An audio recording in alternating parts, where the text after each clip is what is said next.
Colin Leitich Chepukulei, mwanaume aliyegonga vichwa vya habari kwenye kuanzisha kituo cha polisi kisicho na idhini katika kituo cha Cheras, kaunti ndogo ya Kisii jijini Nairobi nchini Kenya.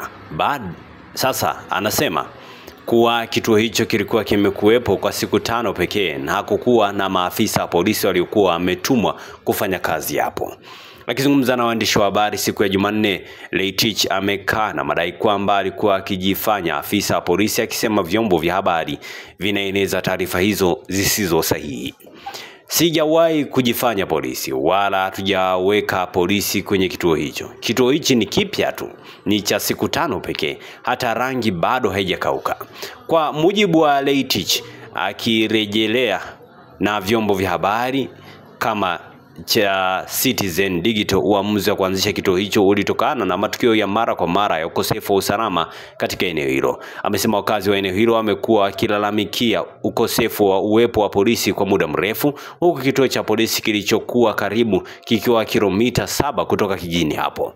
Aliamua kupaka rangi jengo hilo kwa msaada wa jamii, si kwa matakwa yangu binafsi bali kwa niaba ya jamii nzima. Hii ni kwa sababu ya changamoto za usalama zilizotukumba miaka iliyopita na hivi siku za hivi karibuni. Leitich ameongeza kuwa kwa kuwa serikali haikuwa imeanzisha kituo cha doria katika eneo hilo, wakazi waliamua kuchukua hatua wenyewe na kuchangia fedha ili kuleta huduma za usalama karibu nao. Anasema kama jamii tumekuwa na changamoto za usalama na tumekuwa tukiomba serikali itupe kituo cha polisi kwa muda mrefu. Hatulaumu mamlaka kwa sababu huenda hakuna fedha. Hivyo basi tukajiuliza nini tusikusanye pesa wenyewe. Mimi nikawa mfadhili mkuu wa mradi huu ili kuleta huduma za polisi karibu nasi. Ili kudhibitisha kuwa hakukuchukua uamuzi huo peke yangu, Leitich amesema alifanya mashauriano na viongozi wa eneo hilo, wakiwemo wawakilishi wa nyumba 10 kabla ya kuanza mradi huo.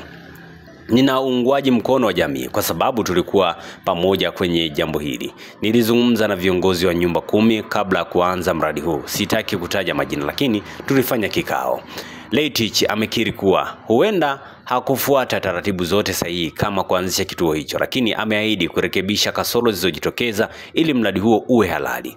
Kuna taratibu za kufuata. Siwezi kusema kama nilifanya kosa au la, lakini kabla ya kupaka rangi na kuanzisha kituo lazima uwe umepitia hatua fulani. Huenda hakukukamilika hatua zozote, lakini tulianza kwa baadhi ya hatua. Ameongeza kuwa yuko tayari kushirikiana na mamlaka kuhakikisha kuwa kituo hicho kinakuwa halali, huku akiomba radhi kwa serikali ikiwemo makosa ambayo ameyafanya. Tunarekebisha makosa yetu ili kituo kiwe halali.